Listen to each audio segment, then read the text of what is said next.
What's up, guys? Shockwave640 here, and today I'm going to be taking a look at the Transformers Titans Return Legends Class Rewind, who is a... I honestly don't remember whether or not this guy is a remold of Rumble Frenzy, or if Rumble Frenzy is a remold of him, or a repaint. I don't even know. I can't remember, but this is Rewind. I want to get Rumble and Frenzy, but I just don't have the money to do so. And so let's get into the review. So bringing this down, and of course we can see that he turns into a little spy tablet, which is what they called it in the box art. They called it a spy tablet. I think it looks more like an 80s phone, but we will get into that in a little bit. But for size comparisons, here we have my Lego Bruticus. If you haven't checked out that video, go ahead and check that out. I believe it was my 100 or my... No, I think it was my 50 subscriber special was what this was. It was a two-parter. One covering the individual Combaticons and the other part covering their combined mode. So, there we go with Rewind. He's about double the size of Rewind in Rewind's alt mode. Here we have... Well, if that wouldn't happen, Bruticus just kind of fell apart. Here we have him with Bombshell, who you can see I did paint up a little bit. And let me put Onslaught's arm back on. His entire arm just kind of disintegrated on me. He got caught up on a wire. So setting him back over there. But here you can see him with Bombshell, who I did paint up a little bit. I painted his horn there. It was silver, but it's not really silver anymore. I painted his hands here, which I do kind of regret because it kind of looks stupid.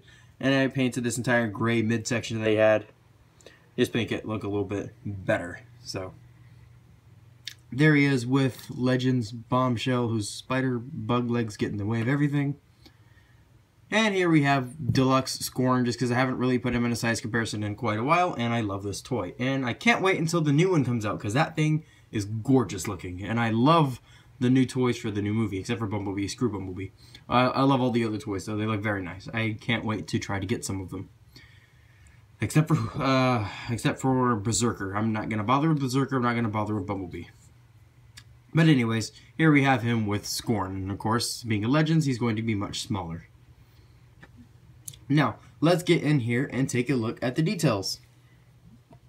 So this right here, these three sections are a sticker. They do come pre-applied, but it's a very nice sticker. It's a very, very reflective sticker. Kind of reminds me of like a Dragon Ball Z card or a, I wouldn't want to say Yu-Gi-Oh card or Pokemon card because I don't think I've ever seen any of those this foily except for fake Yu-Gi-Oh cards. But I do know Dragon Ball Z cards were really, really foily and shiny like this. But you can see there's a Wi-Fi bar, a signal bar, the battery, and the home screen looks just like Rewind's original cassette mode. Or, yeah, cassette mode. There you've got his Autobot logo right there.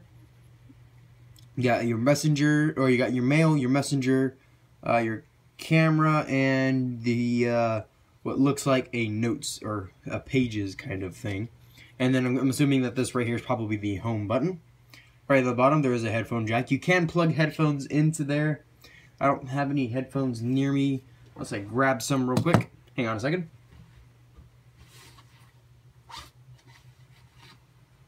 Boom! Headphones. So, you can see these are just some standard iPhone headphones, considering my camera is an iPhone.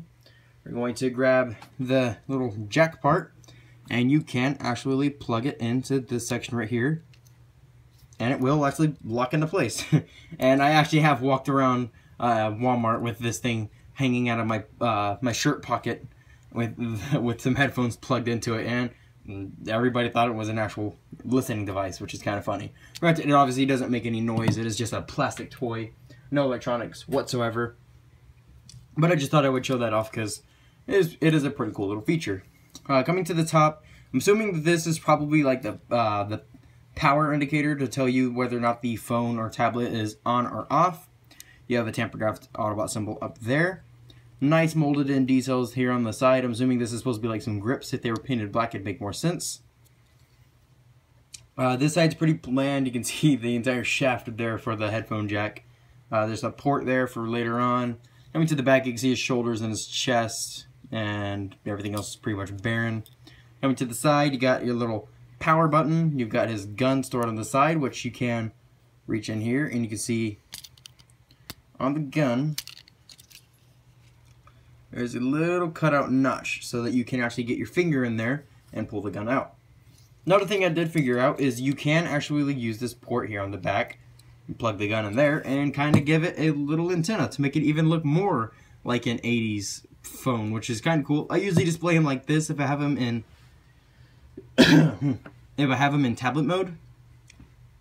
I usually display him like this just because I prefer that more. This used to be a lot more loose, but somehow it's gotten a little bit tighter, which is weird.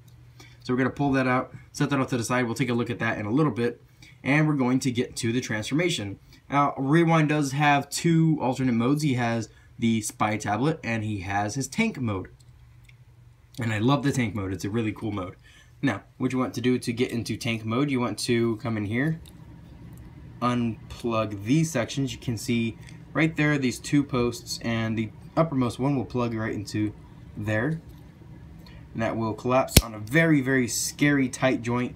And I'll show you why it's like this. Because whenever you bend this, they didn't cut this little point here short enough, so it kind of flexes that bar in there. And it's made out of plastic that looks like it might go through Gold's plastic syndrome sometime soon. So, ooh, I really don't recommend transforming this guy a lot. I mean, you can see mine on this side is really, really floppy, and it's kind of annoying. But you want to do that, and you're going to unhook them from the bottoms here. And they will also unhook from right in there. You're going to rotate up here at the shoulder joint. Rotate there at the shoulder joint. Kind of sandwich those together. And then that same little hook that was tabbed in right back there is going to tab in where this little guy was, right in there. And then that little guy is just going to go nowhere. He's just going to kind of sit down. So he's going to bring it out to the side, down, and push it in. So up to the side, and push it in, push it all together. And what you want to do is right in here, you can see there are little tiny holes on either side. And on the gun, there's a little clip section with two little pegs on the inside.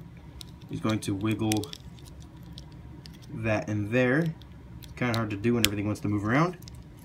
Sandwich everything together. And there you have Rewind in his cute little tank mode. Not going to do size comparisons. It's the exact same size as the phone mode. Well, standing it up like this it is. So I'm not going to bother doing the size comparisons. There really isn't a point in doing that. But coming in here close to and looking at the details, you can see the silver and the red paint still carries over.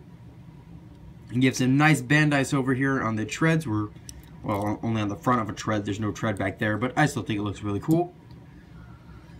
You can see the red still does carry over on the sides right there, and then the entire turret is just in gray, but I don't think it looks all that bad. And the cannon here is done in black, and then the details there on the tank turret itself.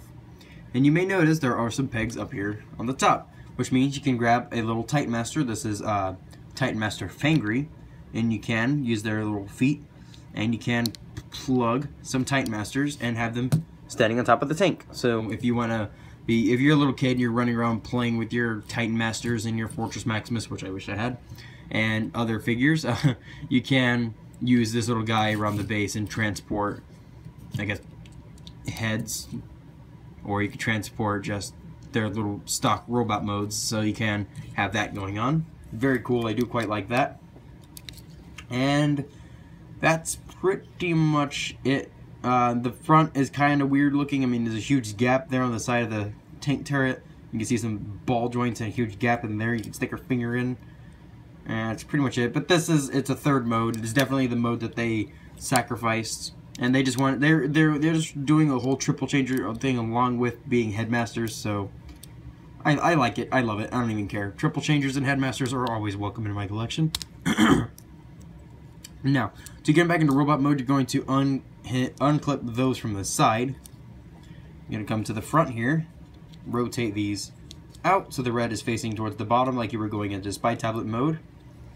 Bring this section up and rotate it so that you have this forearm facing forward, which is the bottom of the tank turret. up and forward. This one's a little bit tighter. It's kind of scary to do. And you're going to bring the arms down. Actually, no, you're going to keep the arms up. Now what you want to do is come in here and crack this part down. You can see there's a little tiny tab. There it is. You can see it shining in the light. That will actually plug into this gaping thing right here on his butt. So you're going to bring those down like so. Rotate them forward so the treads are facing forward. And fold that part of the tread up to make his little foot. Do the same on this side. Bring it up. Rotate. Bring up the foot. Kind of get everything situated so we can stand. Now you're just going to bring the shoulders down. Come in here. Lift the chest plate down. Mine's tight. Flip up his head. Close it back up. And there you guys. Here we have the Transformers Titans Return Legends Class Rewind in his robot mode. And I love the way that his robot mode looks. He looks so much like IDW Rewind, and I love it because IDW Rewind was one of my favorite characters in the IDW comics. Also, I'm not going to spoil anything, but he is also one of the main reasons why I really want to try to get Chrome Dome. Because him and Chrome Dome would make the perfect display piece. I just want to have him sitting on Chrome Dome's shoulder or something like that, just because reasons in the comic that I'm not going to say, but because I don't want to spoil anything for anybody if anybody hasn't gotten there. So I really do want to get Chrome Dome for that reason.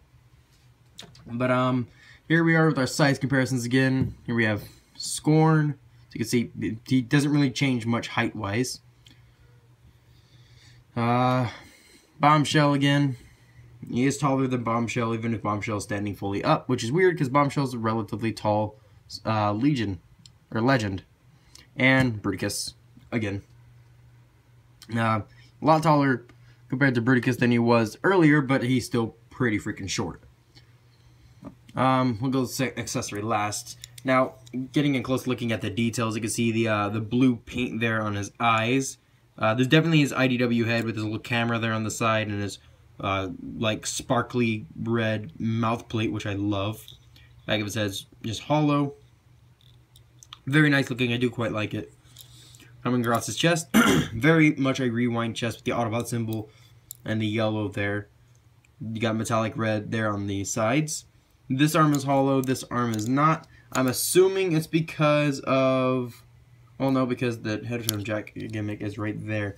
I honestly have no idea. I think it might be because, yeah, I think it has to do with this right here, with this whole gun storage thing. I think that's probably why one arm is hollow and the other one's not. I don't really know though. I wish they made both arms this, but I usually have him holding the gun in this hand, so it doesn't really bother me all that much. And I don't mind a little bit of asymmetry. I mean, it just kind of looks like he just took off the upper panel on his entire forearm, and you can see it did mold piston in there, so there is something in there, so not just straight up hollow. Coming down to his legs, a little bit plain on the body. I mean, there's just some angles and some details, and you can see this big rectangle there on his back, but it doesn't bother me. It does kind of break the silhouette the character had in the comics, but oh well. It gives him that blocky shape that he had in G1, so I like it. Coming down to his legs, which aren't accurate to the comics, I don't believe. Not that I recall, but you can see his little tread feet and stuff like that going on. Sides of the legs, not really much going on. Back of the legs are completely hollow due to how he transforms. Big sticker there, and everything else just looks like the back of a robot. There's not really much you can say about that. Now, articulation, his head is on a swivel, a little bit of a loose swivel, but it is on a swivel, can go full 360. And you got that transformation hinge, and you can use that to make him look up and down, which is very, very cool. I do quite like that. Again, a little bit more loose than I would like, but I do use this as a point of articulation. So he does have a hinge here at the shoulder. His actual shoulder is on a ball joint deep in there, so you know, a little bit of outward and inward movement, a little bit outward and inward, and a full 360 because it's just so deep you can't really get anything out of it, and they didn't cut anything in there very well, and the ball joint's kind of small, so you do have a ratcheted-ish bicep swivel. I mean, it just kind of stops here, it stops there, and it stops going about there. Yeah, for tablet mode. So it's a kind of a upper bicep swivel. I think I said thigh swivel, an upper bicep swivel, but it does kind of stop in some places and it makes posing a little bit awkward. And then he just has a little bit less than 90 degrees of elbow bend due to the shape of his forearm block. His hips are on a ball joint. They can go that far high, that far forward, that far back. He can spread his legs very far. And his knees here are on a ball joint, so you get some swivel there for the knee and a full deep bend due to the way he transforms. And just in case it is useful to anybody, his foot does go up and down. It stops there, there, and there. So, oh, yeah, and then it can click up a little bit and then just kind of thoops back into place. So you can use that if you do need it for any kind of walking poses or anything like that. And he fell over. First time he's actually fallen over. I mean, he's usually pretty stable. I forgot to mention the tank had wheels. There's these little rolling plastic wheels here on his chest, and there's one there on the side of his leg. So I forgot to mention he does have little rolling wheels, so he can roll around in tank mode. He does it pretty well. Now, accessory-wise, he does come with this little blaster, which we'll take a quick look at that. I mean, it looks like a gun. I mean, there's not really much about it. It's very, very thin, so I don't recommend bending it because it's not a soft, bendy plastic. So, and he can hold it in either one of his hands. It is a 5mm gun, so any of your Legends, any of your Deluxes, or Leaders, or Voyagers, if you want to, can hold the gun. So, very nice little, like, sniper rifle kind of weapon. It would be nice if he could properly hold it with two hands. It's kind of hard to actually get him to do it. I mean, that's like the best way that I can get him to do it. So I guess that's good enough. I mean, not perfect by any means, but this is about as much as you're going to get with the articulation that he allows. And it's not that he has bad articulation. He has good articulation. It's just due to the shape of the character. It kind of makes it hard for articulation to actually be there. So, well, that's pretty much it in terms of Rewind. Now we're going to do our voting again. If I can get Rewind to stand. He doesn't want to stand. Fine, you can lay down. And we're going to do another Gundam voting. Just to see how the Gundam thing kind of goes off again. The Unicorn Gundam didn't get as many views as I'd like. It's like 19 or 20 views, and a little bit disappointing. But then again, it is the Unicorn Gundam, and looking at it in the thumbnail, not exactly the most exciting of all Gundams. So, for today's voting, there's an eye right up there at the top corner of the screen, and we have the high-grade Tri-Burning Gundam and the high-grade Star Build Strike. And you can't see it at all. So there we go. We have the high-grade Star Build Strike and the high-grade Tri-Burning Gundam. And if you have seen either the animes Gundam Build Fighters Tri or Gundam Build Fighters, you would know exactly why I chose these two for the vote. This Gundam is that Gundam. But anyways, that's not a spoiler or anything. I don't even think they really directly mention it. It's kind of a thing you just have to know. But yeah, if you've ever watched Build Fighters, this is the Gundam they use, and in Build Fighters Tri, they use this Gundam.